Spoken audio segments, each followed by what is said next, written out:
Ngobrol santai nih bersama salah satu profesor dari Universitas Andalas Kota Padang, Pak Profesor Al-Mahdi. Bagaimana kabarnya Pak Prof? Oke, dahsyat.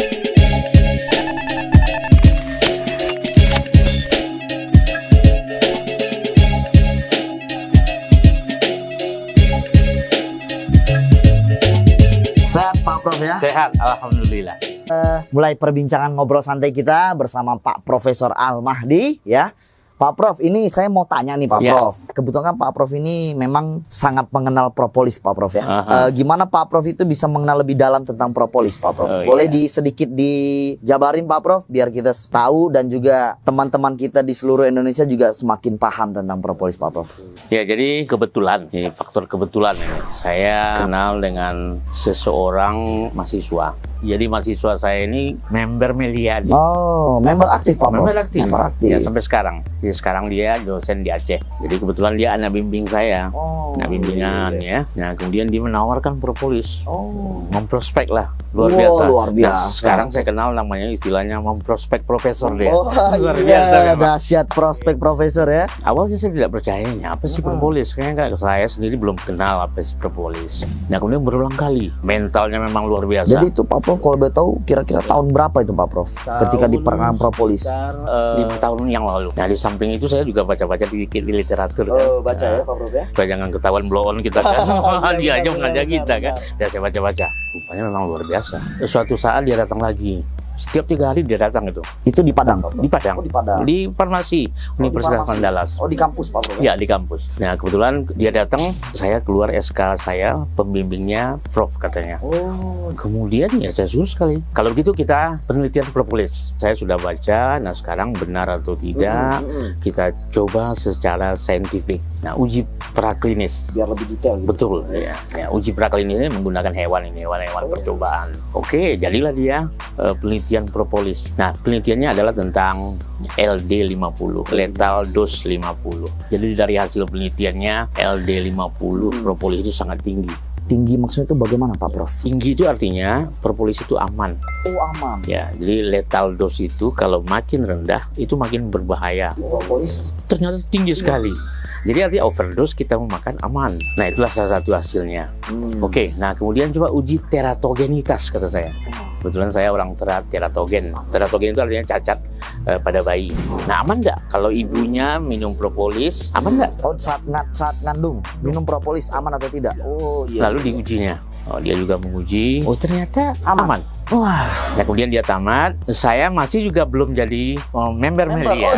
Oh, jadi sudah tamat anak bimbing Pak Prof, tapi Pak Prof belum gabung juga? Belum. Malah saya dikasih hadiah Melia yang 6 Meli itu. Oh, Mela Prof yang kecil, Iya. Pak. Nah, coba deh, Prof. Nah, kemudian berlanjut kan. Oh, dia udah tamat, kemudian dia udah jadi dosen sekarang di Banda Aceh. Nah, sementara saya tetap membaca-baca. Ya, saya baca semua propolis. Kalau di kampus kan mudah itu mencari Iya, jurnal benar, itu kan. ya. Nah, kemudian itulah berlanjut terus. Nah, akhirnya ada seorang member Melia, dia dosen keperawatan, namanya Leader Leni. Master Master keperawatan. Ini dia masuk dengan pendekatan beda. Nah, jadi ceritanya lebih nyambung. Ya, kenapa? Karena saya juga sudah membaca-baca propolis, basisnya sudah ada, maka ketertarikan kita, kuriositas, mulai muncul. rasa ingin tahu itu mungkin tinggi. Nah, lalu dia juga menyodorkan 10 kiri 10 kanan ini dia. Oh, Wah, nah ini dia. 10. Jadi yang buat Pak Prof tertarik itu di posisi mana Pak Prof? Kedua-duanya. Kedua-duanya ya? Kedua-duanya ya.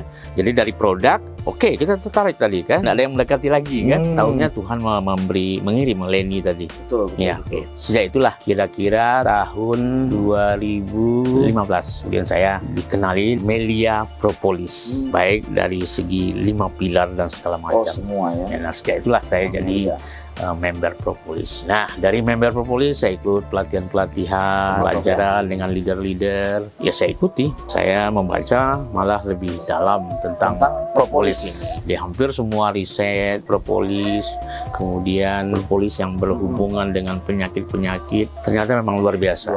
Ya, satu hal yang menarik bagi kita, salah satu obat tradisional. Ini kan termasuk tradisional ini. Oh iya. Ya, jadi dari banyak obat tradisional, hanya satu-satunya propolis yang diteliti hampir setiap minggu oleh berbagai para ahli. para di ahli-ahli. dunia ini.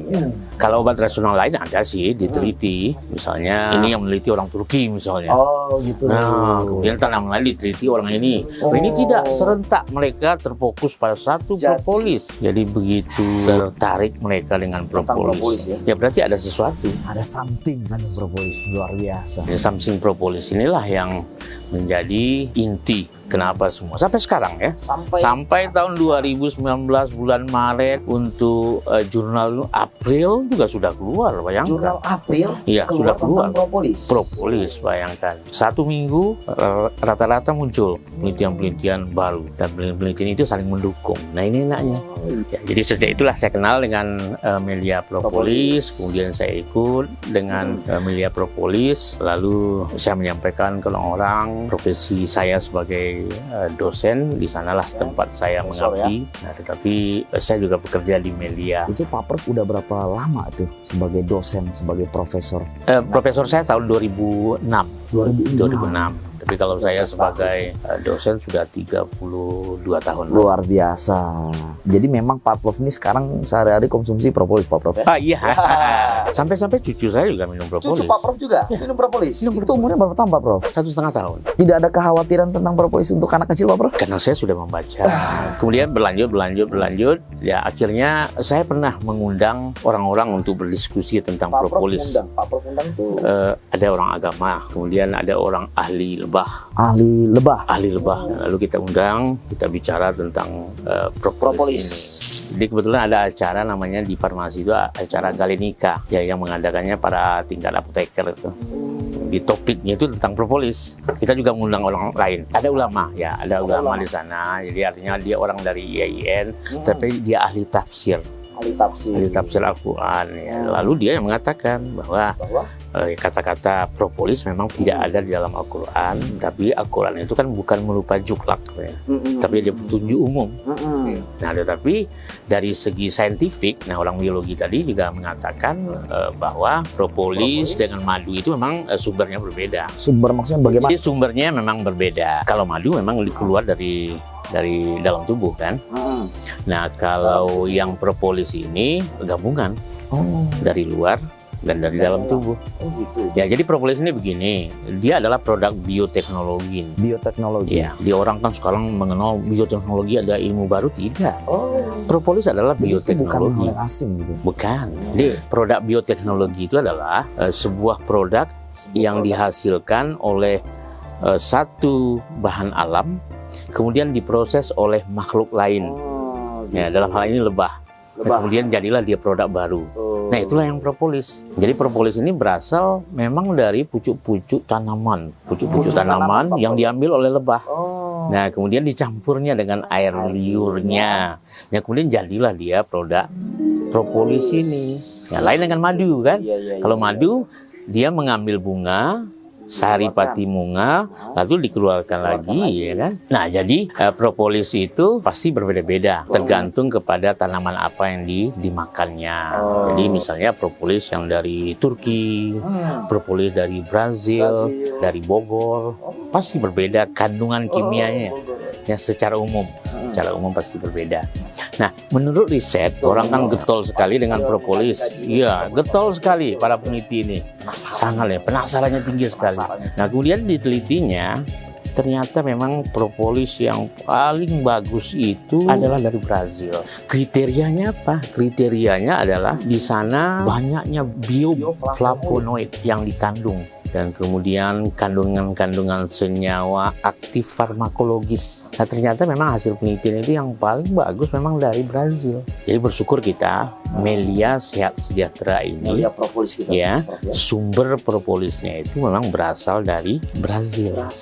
Nah, satu hal yang menarik lagi pada Melia Sehat Sejahtera ini adalah pabriknya ini kan di Malaysia ini. Betul, iya. Nama pabriknya Herbal Science Malaysia. Herbal Science Malaysia ini pabriknya itu sudah GMP namanya. Standar GMP. Ya, GMP ini kan Good Manufacturing Practice.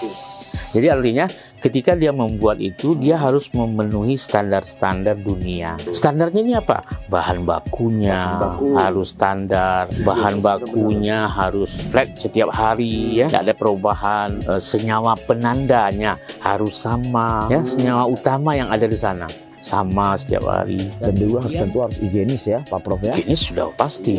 Higienis ini tercermin dari public GMP itu bukan main-main. Public GMP itu setiap sudut itu tidak boleh 90 derajat. Bayangkan ruangannya itu, ya. Ruangannya itu harus lengkung. Setiap sudut, bayangkan. Itu supaya debu-debu mudah keluar. Kemudian tekanan di dalam pabrik itu dengan luar berbeda, sehingga nanti ketika dia buka pintu, angin yang masuk bukan dari luar ke dalam, tapi dari dalam ke luar. Nah, begitu yang GMP itu. Jadi selain produknya, ya, selain bahan bakunya, kemudian pemrosesannya itu yang GMP itu secara total. Nah, kita bersyukur Melia adalah produk yang GMP ya, Pak Prof ya. Ya. Top Sekali. Artinya saya yakin tidak semua produk-produk yang diproses secara GMP tadi. Kalau obat GMP semua. Ya, kalau obat sudah pasti GMP.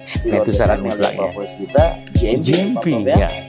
Oke, tadi pembicaraan kita itu semua adalah produk Melia Sehat Sejahtera yang asli. Nah, ingat teman-teman, perjuangan sekarang banyak sekali produk-produk palsu kita jumpai, dan kita harus wanti-wanti ke teman-teman, ke member semua, bahwa produk Melia hanya dijual melalui stokis dan member-member aktif dari PT Melia Sehat Sejahtera. Sekali lagi, banyak produk palsu. Yang kita bicarakan tadi adalah semua produk yang berasal dari PT Melia Sehat Sejahtera.